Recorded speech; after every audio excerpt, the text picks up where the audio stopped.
Hello everyone. A2 plus one के एक और वीडियो में आपका बहुत बहुत स्वागत है। बेसिक मैथमेटिक्स के लेक्चर सीरीज में आज हम नंबर सिस्टम्स के बारे में बेसिक मैथमेटिक्स के इस लेक्चर सीरीज में आज हम लीनियर इक्वेशंस के बारे में सीखेंगे। आखिर ये इक्वेशंस होती क्या हैं, इसका मतलब क्या होता है, लीनियर इक्वेशंस, और हम खास कर से टू वेरिएबल्स इक्वेशन के बारे में सीखेंगे। अच्छा, ये लीनियर इक्वेशंस दिखती कैसी हैं?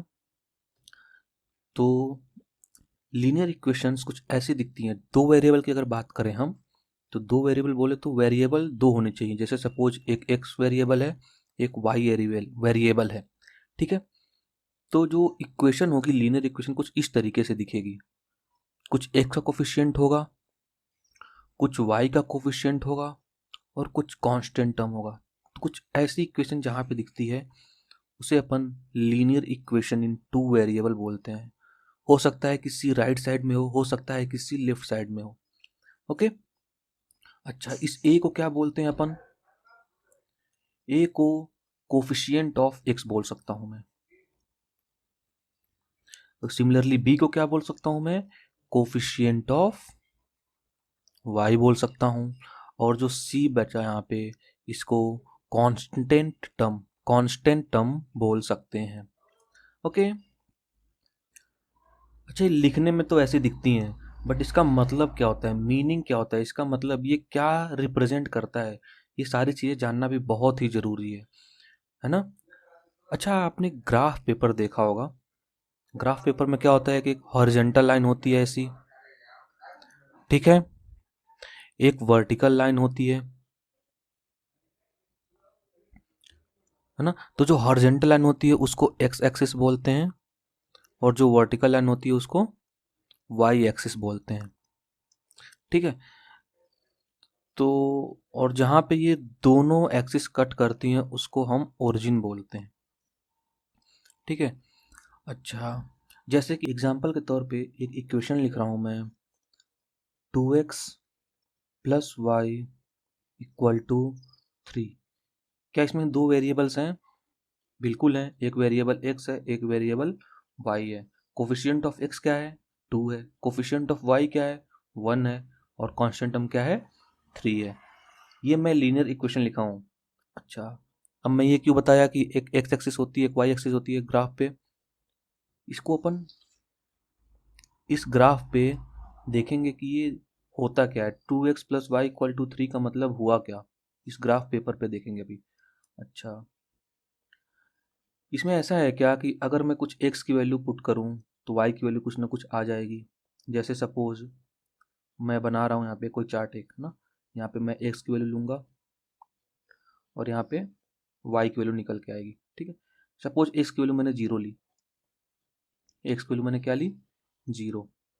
तो y क्या निकल के आएगा? x की वैल्यू जीरो पुट करते से y इक्वल टू 3 दिखेगा क्या? तो y इक्वल टू 3 दिखेगा, है ना। अच्छा, सपोज मैं x इक्वल टू सपोज मैं 1 ले रहा हूँ। x इक्वल टू अगर 1 लिया तो 2 इंटू वन 2, और 2 अगर ये राइट साइड में जाता है तो -2, 3 - 2 1, y की वैल्यू 1 मिल जाएगी। अच्छा, x की वैल्यू अगर मैं सपोज -1 लेता हूँ, ठीक है, x की वैल्यू अगर -1 लेता हूँ मैं तो ये -2 बन जाएगा, और राइट हैंड पे जाके +2 बन जाएगा, 3 + 2 5 हो जाएगा, और y की वैल्यू 5 मिल जाएगी, ठीक है। अच्छा, अगर x की वैल्यू कुछ और भी रैंडमली उठा लेता हूँ मैं, सपोज x की वैल्यू मैंने 1/2 ले ली, है ना। x की वैल्यू अगर 1/2 ले लिया तो x की वैल्यू 1/2 रखते से 2 से 2 कैंसिल, यहाँ पे 1 आएगा, राइट हैंड पे -1, 3 - 1 2, y की वैल्यू 2 मिल जाएगी, है ना। तो ऐसे ढेर सारे पॉइंट मिलेंगे, जो भी x उठाऊंगा उसके करस्पॉन्डिंग कोई ना कोई एक y की वैल्यू आ जाएगी। तो अगर एक ही इक्वेशन दिया है अपने पास, टू वेरिएबल्स में कोई इक्वेशन, तो इसके इनफाइनाइटली मेनी सॉल्यूशंस आएंगे। इनफाइनाइटली मेनी सॉल्यूशन, बहुत सारे सॉल्यूशंस इसके पॉसिबल हैं। एक्स की वैल्यू कुछ भी उठाओ, वाई की वैल्यू कुछ ना कुछ आ जाएगी, वाई की वैल्यू कुछ भी उठाओ, एक्स की वैल्यू कुछ ना कुछ आ जाएगी। अच्छा, तो इसका मतलब क्या हुआ? अगर मैं इस ग्राफ पेपर पे बात करूं, एक्स की वैल्यू मैंने जीरो ली थी, तो वाई की वैल्यू क्या मिली थी? 3। तो एक्स की वैल्यू अगर मैं जीरो ले रहा हूँ तो वाई की वैल्यू 3 सपोज यहाँ पे कहीं मिल जाएगी। तो कुछ ऐसा बन जाएगा कि ये 0,3। इसके बारे में थोड़ा सा आइडिया दे देता हूँ मैं। 0 है ना, तो हॉरिजेंटल पे अगर मैं राइट साइड पे जाऊँगा तो पॉजिटिव कंसिडर करूँगा। हॉरिजेंटल पे अगर मैं ओरिजिन से लेफ्ट साइड में जाऊँगा तो निगेटिव कंसिडर करूँगा। ठीक है, वर्टिकली अपवर्ड जाऊँगा तो पॉजिटिव कंसिडर करूँगा, और वर्टिकली डाउनवर्ड जाऊँगा तो निगेटिव कंसिडर करूँगा। और ये जो लिख रहा हूँ मैं 0,3 लिखा है मैंने, ये जो यहाँ पे पॉइंट आया है ये 0,3, इसको ऐसे लिखूंगा। पहले x लिखूंगा फिर y लिखूंगा। 1,1 बनेगा इससे। इससे क्या बनेगा, -1,5 बनेगा। पहले x फिर y। यहाँ पे क्या बनेगा, x क्या था 1/2 लिया था, तो y क्या निकल के आया था, 2 निकल के आया था। तो इन सारे पॉइंट्स को अगर मैं इस पे लिखने की कोशिश करूँ तो x इक्वल टू 0 तो y 3, तो x इक्वल टू 0 मतलब x पे कहीं मूव ही नहीं करना है, और y पे कहाँ मूव करना है, 3 प्लस है ना, मतलब ऊपर की तरफ मूव करना है, तो 0,3 कुछ ऐसा मिल जाएगा अपने को। ठीक है, अगला पॉइंट क्या मिला, x इक्वल टू 1 लिया था तो y अपने को 1 मिला था, तो x इक्वल टू 1 कुछ यहीं इधर होगा क्या, राइट साइड में। सपोज ये 1 है, x इक्वल टू 1 है ना, कुछ कुछ पॉइंट में मार्क कर दे रहा हूँ। सपोज ये 2 होगा, ये 3 होगा है ना, सपोज ये -1 होगा, ये -2 होगा, और आगे बढ़ूंगा तो इधर कहीं -3 मिलेगा, ऐसे ही मिलता जाएगा। ठीक है, सिमिलरली y में कुछ पॉइंट मार्क कर दे रहा हूँ। सपोज यहाँ पे 1 है ना, यहाँ पे सपोज 2 है, ये तो 3 मैंने मान लिया है, 3 है सपोज यहाँ पे, वैसे ही 4 सपोज यहाँ पे, इधर 5 यहाँ पे, ऐसे -1 होगा नीचे की तरफ, -2 होगा, -3 होगा, है ना, ऐसे ही नीचे की तरफ बढ़ता जाएगा। तो जो पहला पॉइंट था 0,3, एक्स में 0 मूव करना है, वाई में 3, तो यहाँ पे मैं पहुँच गया था। अगला पॉइंट क्या है 1,1, मतलब एक्स में 1 पे जाना है और वाई में भी 1 पे जाना है, तो 1 पे जाने का मतलब केवल यहीं तक जाना है अपने को, 1 है ना। इसके करस्पॉन्डिंग यहाँ पे आएंगे अपन, ये पॉइंट मिला अपने को। ठीक है, अच्छा -1,5 अगला मिल रहा है, तो मतलब -1, एक्स में -1 मतलब लेफ्ट साइड में -1 गए और वाई में 5 गए, मतलब कुछ ऐसा मिलेगा क्या, -1 और 5 कुछ ऐसा मिल जाएगा देखने को, ये मिल जाएगा -1,5। अच्छा अगला क्या लिखा हुआ है 1/2, 2। अगला पॉइंट क्या था 1/2, 2, मतलब x की वैल्यू अगर 1/2, 0 और 1 के जस्ट बीच में होगा 1/2, 1/2 पे 2 मिलना चाहिए, 1/2 पे 2 मिल जाएगा अपने को ऐसा। ठीक है, अब इन सभी पॉइंट्स को अगर मैं मिलाऊं, सभी पॉइंट्स को अगर मैं मिलाऊं तो अपने पास कुछ ऐसा देखने को मिलेगा। इस पॉइंट को मैंने सभी पॉइंट्स को आपस में मिला दिया तो कुछ ऐसा देखने को मिलेगा। ठीक है, मतलब कुछ एक ऐसी स्ट्रेट लाइन देखने को मिलेगी, एक लाइन देखने को मिलेगी, स्ट्रेट लाइन, है ना। इसका मतलब ये हुआ कि लीनियर इक्वेशन जो दो वेरिएबल में होती है वो अगर ग्राफ पेपर पे प्लॉट किया जाए तो क्या रिप्रेजेंट करती है, क्या रिप्रेजेंट करता है, इसको यहाँ पे लिख सकता हूँ मैं, रिप्रेजेंट अ स्ट्रेट लाइन,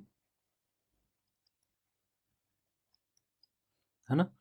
तो आज के बाद से अगर आपको दिखता है कि कोई इक्वेशन लिखी है दो वेरिएबल में लिखी है ना, तो वो क्या रिप्रेजेंट करेगी, ये स्ट्रेट लाइन रिप्रेजेंट करेगी। ठीक है, अच्छा इस इक्वेशन में अगर मैं सपोज x की वैल्यू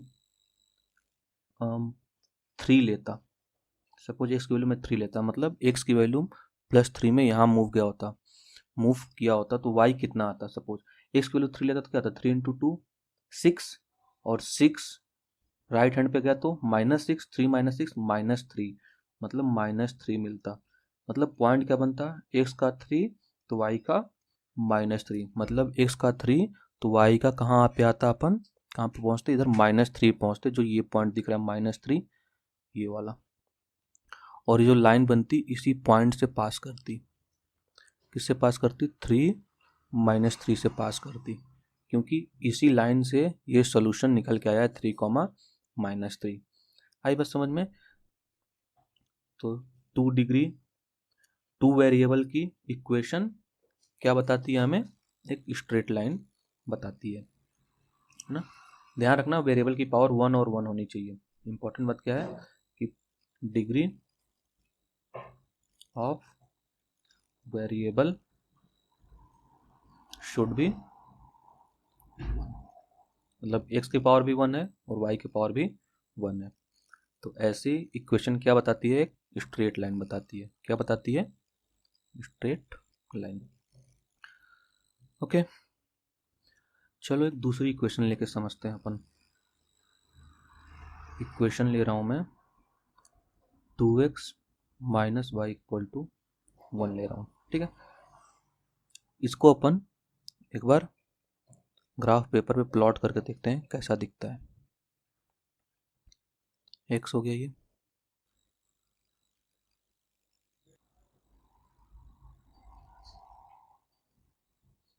y हो जाएगा ये, ठीक है। अच्छा, कुछ एग्जांपल्स, इसके कुछ सॉल्यूशंस लिख लेते हैं ना पहले। चलो सॉल्यूशन के पहले पॉइंट पहले मार्क कर दे रहा हूँ ना। ये तो 0 है, ये 1 2 3 4, वैसे ही लेफ्ट साइड पे -1 -2 -3 -4, वैसे ही वर्टिकली कर देखा जाए तो 1 2 3 4 5, डाउनवर्ड अगर देखा जाए तो -1 -2 -3 -4 -5, ऐसा कुछ पॉइंट हमने लिख लिया ये। ओके, अब कुछ सोल्यूशन इसके लिखते हैं। सपोज x इक्वल टू मैंने कुछ लिया और y कुछ आ जाएगा। x इक्वल टू सपोज 0 ले लिया, तो 0 लेते से -y इक्वल टू 1, मतलब y इक्वल टू -1 है ना। x इक्वल टू वापस से वही 1 लिया मैंने, तो x इक्वल टू अगर 1 लिया तो 1 रखते से क्या बन जाएगा? 2 हो जाएगा, तो -1 बनेगा और y इक्वल टू 1 आ जाएगा, ठीक है। x इक्वल टू अगर -1 लिया तो -1 लेने से क्या बनेगा अपने पास?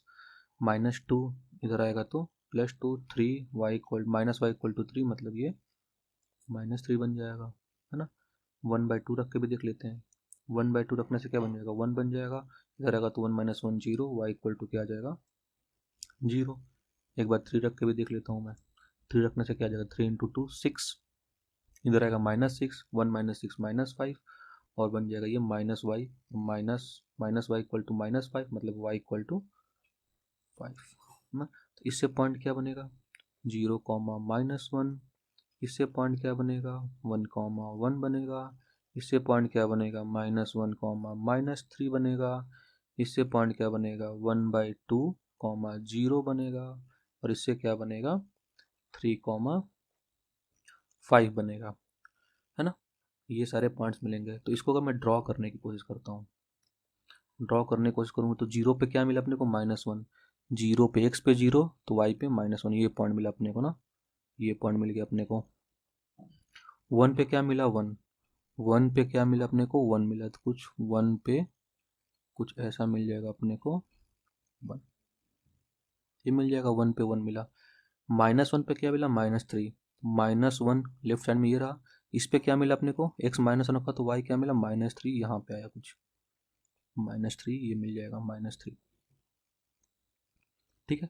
1/2 पे क्या मिला? 0। 1/2, 0 और 1 के बीच में 1/2 होगा, और 0 मिलने का मतलब y में कहीं गए ही नहीं, अपन यहीं रह गए, तो पॉइंट ये मिला होगा 1/2 पे 0। 3 पे क्या मिला होगा? 5। 3 पे अपन 3 अगर x इक्वल टू 3 रखता हूँ तो y क्या मिला अपने को? 5, मतलब कुछ ऐसा मिला होगा यहाँ पे। 3 के जस्ट ऊपर कुछ पॉइंट होगा 3, 5, ठीक है। अब इसको मिला दूँ मैं तो कुछ अपने पास एक ऐसी लाइन बनेगी, क्या सारे पॉइंट्स को अगर मिला दिया जाए तो एक क्या मिलेगी अपने को? स्ट्रेट लाइन मिलेगी, है ना। इधर भी बढ़ती होगी ऐसे और इधर भी ऐसे बढ़ रही होगी, एक स्ट्रेट लाइन मिलेगी, ठीक है। तो अपने को तो ये बात पता ही चल गई थी कि ये क्या होगा? एक स्ट्रेट लाइन होगा, ठीक है।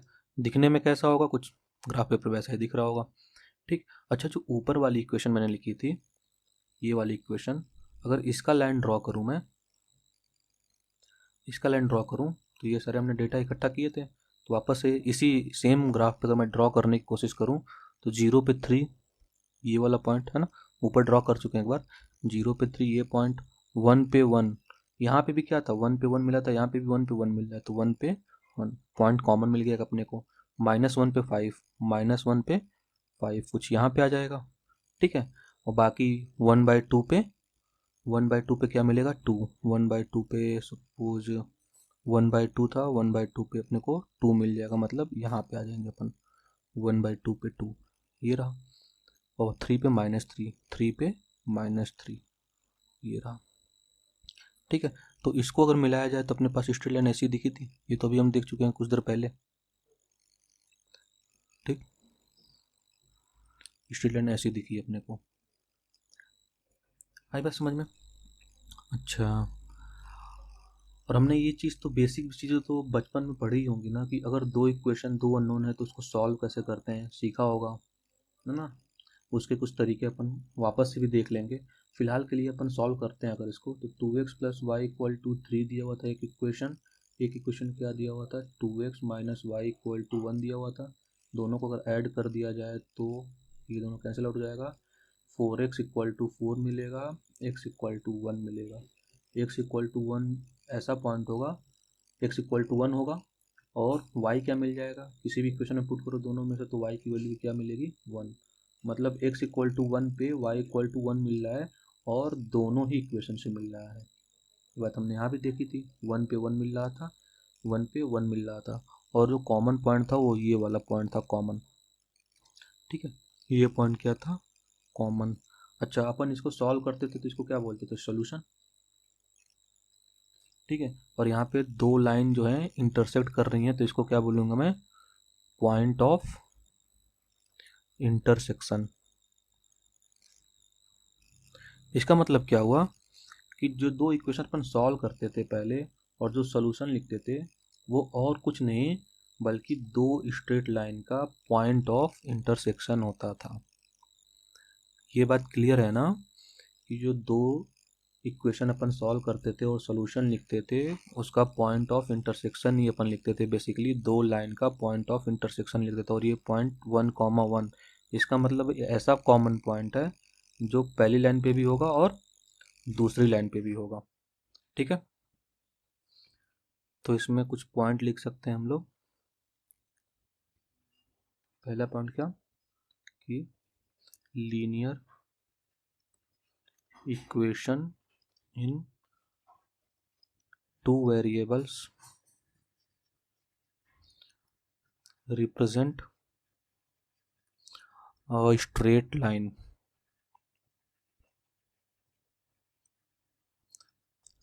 ठीक है। सेकंड पॉइंट क्या, कि दोनों इक्वेशन को सॉल्व करने पर जो सोल्यूशन आया वो और कुछ नहीं दो स्ट्रेट लाइन का पॉइंट ऑफ इंटरसेक्शन है, means solution of two linear equation is nothing but point of intersection of straight line represented by given linear equation, ठीक है। तो ये दो बातें बहुत ही काम की सीखने को मिलती हैं अपने को। अब देखते हैं मेथड ऑफ सॉल्विंग इक्वेशंस, है ना। मेथड्स देख लेते हैं, किस किस मेथड से सॉल्व करते थे, ये सारी चीज़ें देख चुके हो आप लोग पहले भी, तो इसके बारे में डिटेल्स में नहीं जाना अपने को ना। तो एग्जाम्पल के तौर पे वही दो इक्वेशन लिखता हूँ मैं, 2x + y = 3 और 2x - y = 1।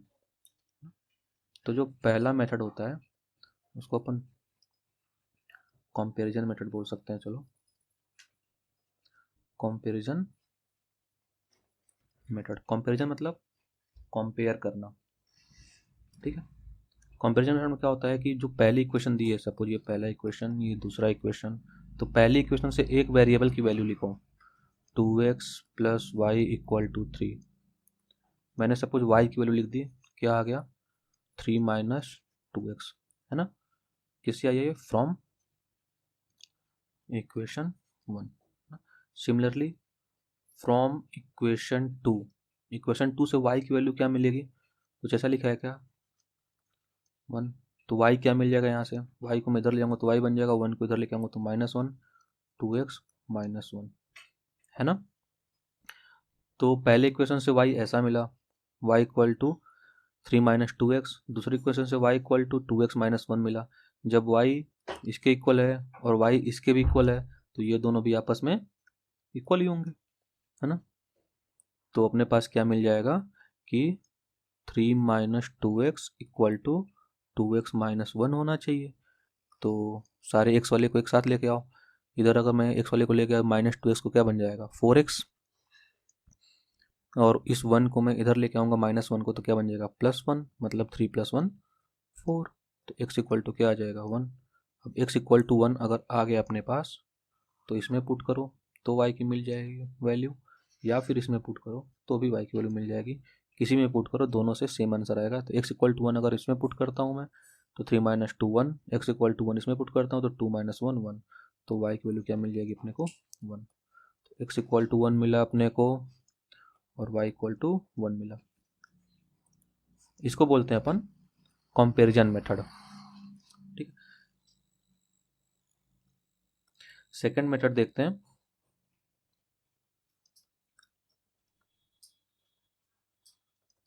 Substitution method. वही सिंपल सा सब्स्टिट्यूशन मतलब सब्स्टिट्यूट करना, एक जगह से वैल्यू उठाओ दूसरे जगह पुट कर दो। जैसे पहले इक्वेशन से हमें y की वैल्यू मिली थी नहीं, ये y equal to 3 minus 2x, क्या मिला था from equation 1 y equal to क्या मिला था 3 माइनस 2x। तो अपने को क्या काम करना है कि इस y की वैल्यू को इक्वेशन 2 में पुट कर देनी है अपने को। इक्वेशन 2 क्या थी 2x minus y equal to 1, equation 2 यही थी 2x minus y equal to 1। तो जो y की वैल्यू थी उठा के मैं पुट कर देता हूँ यहाँ पे, तो क्या मिलेगा अपने को 2x माइनस वाई की वैल्यू क्या मिलेगी 3 minus 2x equal to 1।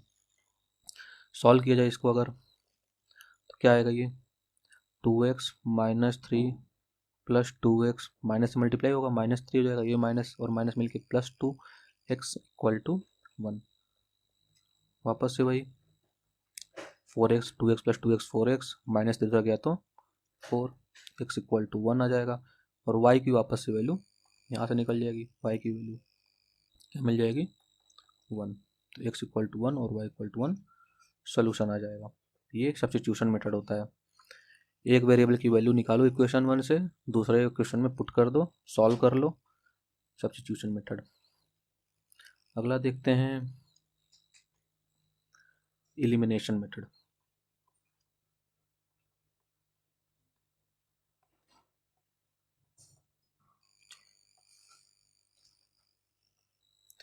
Elimination method, है ना। एलिमिनेशन मेथड में क्या होता है कि अपन किसी एक वेरिएबल को एलिमिनेट करते हैं। जैसे अपने पास इक्वेशन क्या थी 2x plus y equal to 3 था, और दूसरी इक्वेशन क्या थी 2x minus y equal to 1 था।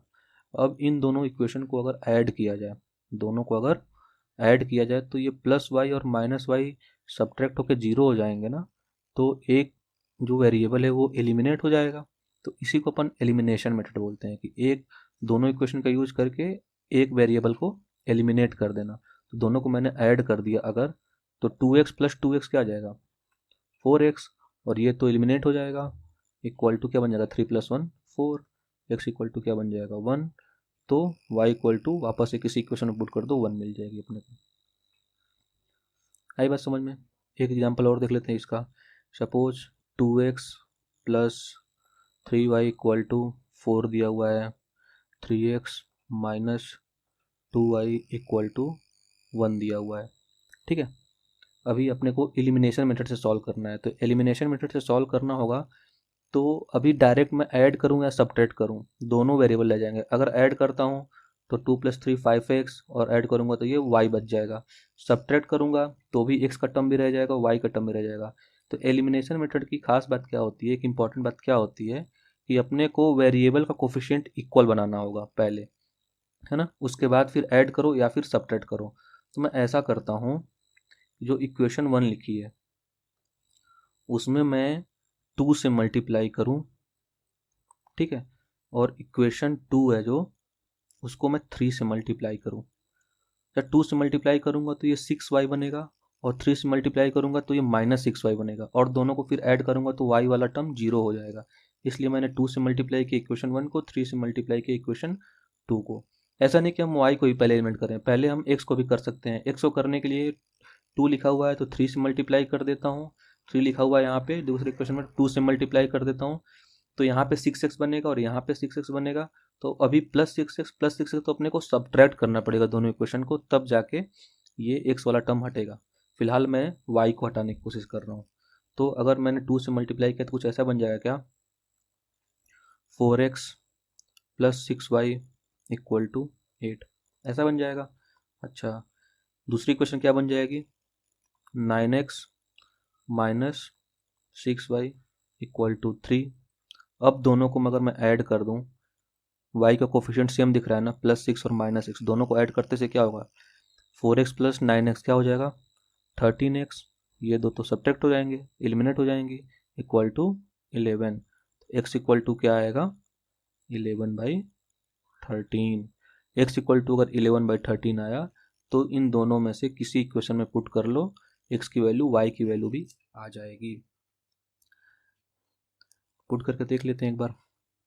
सपोज इक्वेशन 1 में मैं पुट कर रहा हूँ तो 2 × x की वैल्यू 11/13 + 3y = 4, क्या बन जाएगा ये 22/13, और राइट हैंड पे चला जाएगा तो क्या बन जाएगा ये 3y = 4 - 22/13, ठीक है। तो 3y = क्या बन जाएगा, ये क्या बन जाएगा 52 - 22 / 13, क्या बन जाएगा ये 30 / 13। तो 3y = मिला अपने को 30 / 13, तो y कितना मिल जाएगा 10 / 13। तो जो सोल्यूशन होगा अपने पास, x क्या हो जाएगा 11/13 और y क्या हो जाएगा 10/13, ठीक है। अच्छा, अगर ग्राफिकली समझें तो एक स्ट्रेट लाइन ये है, दूसरी स्ट्रेट लाइन कुछ ऐसी है। तो एक स्ट्रेट लाइन सपोज ऐसा बन जा रहा है अपने पास, है ना, ये वाली स्ट्रेट लाइन सपोज इसका नाम मैं लाइन 1 दे रहा हूँ, इसका नाम, और लाइन 2 दे रहा हूँ मैं इसका नाम।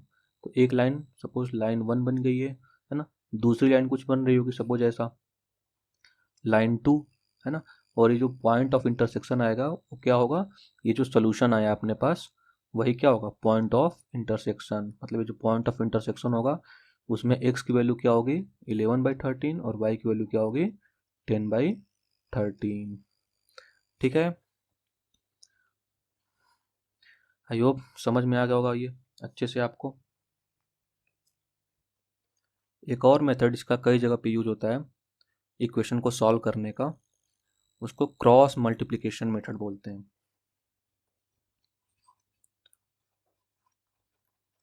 क्रॉस मल्टीप्लिकेशन मेथड, है ना, इसको समझ लेते हैं हम। सपोज एक इक्वेशन दी अपने पास a1x + b1y = c1। दूसरी इक्वेशन दी है a2x + b2y = c2। a1 a2 b1 b2 c1 c2 क्या है, सब कांस्टेंट है ना। तो एक लाइन ऐसी कुछ हो जाएगी एक्स वाई के टर्म में, एक लाइन है, दूसरी लाइन भी एक्स वाई के टर्म में है। तो अपने को क्रॉस मल्टीप्लिकेशन से इसका सोल्यूशन निकालना है। तो क्रॉस मल्टीप्लिकेशन के लिए क्या करते हैं, सबसे पहला काम क्या करना है अपने को, राइट साइड में जीरो बना लेना है, ठीक है। राइट साइड में जीरो कैसे बनाएंगे, c1 को मैं उठा के लेफ्ट हैंड पे ले जाऊं तो क्या बनेगा a1x + b1y - c1 = 0, है ना। A2x plus B2y minus C2 equal to 0। ऐसा बन गया। अभी क्या करना अपने को, कुछ ऐसे अरेंज कर लो A1, केवल कोफिशिएंट्स को A1 A2 B1 B2 minus C1 minus C2, वापस से जहाँ से स्टार्ट किया था A1 A2। ओके, इसके बाद क्या करना है कि अपने को लिखना है x divide by equal to y divide by equal to 1 divide by x के नीचे क्या आएगा, A1 का B2 से मल्टीप्लिकेशन माइनस A2 का B1 से मल्टीप्लिकेशन। तो इसको अपन ऐसे लिखते हैं A1 A2 B1 B2, है ना। y के नीचे क्या आएगा, B1 का C2 से मल्टीप्लिकेशन B2 का C1 से मल्टीप्लिकेशन, यह माइनस होगा B1 B2 minus C1 minus C2, और 1 के नीचे क्या आएगा, माइनस C1 का A2 से मल्टीप्लिकेशन माइनस C2 का A1 से मल्टीप्लिकेशन, तो minus C1 minus C2 A1 A2। जो मल्टीप्लिकेशन और माइनस की बात कर रहे हैं अपन, उसको ऐसे लिखते हैं, अगले स्टेप में मल्टीप्लाई करके लिख देंगे अपन x divide by A1 B2 A1 B2 A2 B1 minus A2 B1, है ना, equal to y divide by क्या बनेगा, B1 multiplied by minus C2, तो कुछ ऐसा बन जाएगा क्या, minus B1 C2 minus B2 multiplied by minus C1, तो माइनस B2 C1, और एक माइनस पहले से है तो दोनों माइनस क्या हो जाएंगे, plus B2 C1 equal to 1 divide by minus A2 C1 minus A2 C1, और ये माइनस C2 A1 बनेगा, लेकिन एक माइनस और यहाँ पे पहले से ही है तो प्लस बन जाएगा, कुछ ऐसा बन जाएगा। ठीक है, अच्छा अब ये रेशियो इस रेशियो के इक्वल है और इसके भी इक्वल है, इसका मतलब ये जो पहला रेशियो लिखा हुआ है इसके इक्वल होगा, है ना। तो यहाँ से x की वैल्यू आ जाएगी, x इक्वल टू, इसको मैं ऊपर लेके जाऊंगा इधर, है ना, और दूसरा रेशियो भी इसके इक्वल है तो यहाँ से y की वैल्यू आ जाएगी। एक एग्जाम्पल करके देखते हैं ना, अच्छे से क्लियर हो जाएगा। वही एग्जाम्पल जो हमने किया अभी,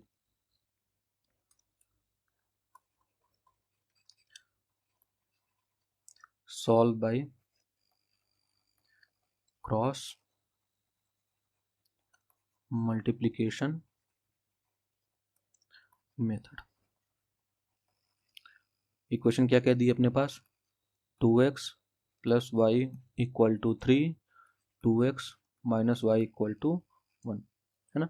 अब ऐसा जरूरी नहीं कि यहाँ पे इक्वल टू 3 इक्वल टू 1 मतलब इक्वल टू के बाद लिखे, हो सकता है क्वेश्चन में पहले से ही कुछ ऐसा लिखा हो, 2x minus y minus 1 equal to 0, है ना। तो पहले से ही अगर राइट से में 0 है तो कोई दिक्कत ही नहीं है, अगर 0 नहीं है तो 0 बना लेंगे अपन। ओके, अच्छा सिमिलरली अगर इसको 0 बनाऊँ मैं राइट हैंड पे, तो 2x plus y minus 3 equal to 0, ऐसा बन जाएगा। ओके, अब देखो एलिमिनेशन मेथड से क्या करेंगे अपन, x डिवाइड बाई, अब x की बात की मैंने तो x वाले को छुपा लो, इसको क्या किया मैंने, छुपा लिया, तो क्या बचा y के साथ, प्लस 1 माइनस 1, तो x के नीचे क्या आएगा, 1 माइनस 1, और ये क्या बनेगा, माइनस 3 माइनस 1, माइनस 3 माइनस 1, जो बचा वो लिख दिया, इक्वल टू y। y अगर बोला तो y को छुपा लो, पूरे तरीके से y छुपा लो, y छुपाते से ही क्या बना, माइनस 3 माइनस 1, मतलब जहाँ पे ख़त्म किया था मैंने x पे, y के लिए वहाँ से शुरू करना है, माइनस 3 माइनस 1, है ना, यहाँ माइनस 1 होगा, minus 1।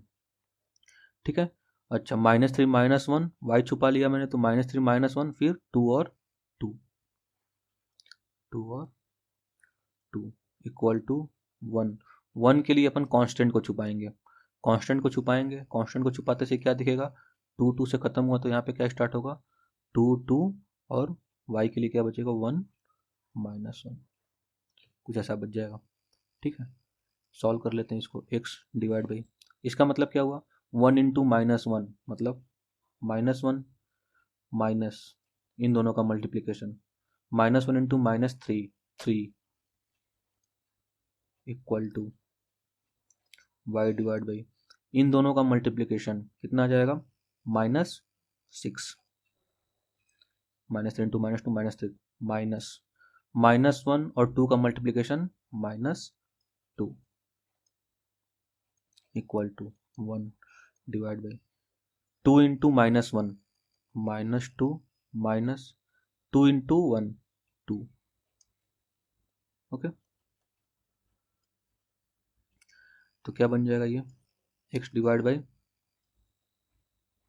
-4 equal to y divide by, अच्छा ये क्या बनेगा -6 +2 है ना, माइनस इंटू माइनस +2 -4 बन जाएगा ये भी इक्वल टू 1 डिवाइड बाई -4। अब ये रेशियो इसके इक्वल है और इसके इक्वल है, इसका मतलब यहाँ से बोल सकते हैं जब तीन चीज़ें बराबर हैं तो x बाई -4 इसके इक्वल होगा 1 बाई -4 के 1 बाई -4 -4 से -4 और कैंसिल, x इक्वल टू क्या मिल गया 1। सिमिलरली y बाई -4 किसके इक्वल होगा y बाई -4 किसके इक्वल होगा 1 बाई -4 के, तो -4 से -4 वापस से कैंसिल, y इक्वल टू क्या आ जाएगा 1। तो यहाँ से भी क्या सोल्यूशन आया x इक्वल टू 1 और y इक्वल टू 1। तो एक तरीका ये भी होता है क्रॉस मल्टीप्लिकेशन वाला तरीका, है ना।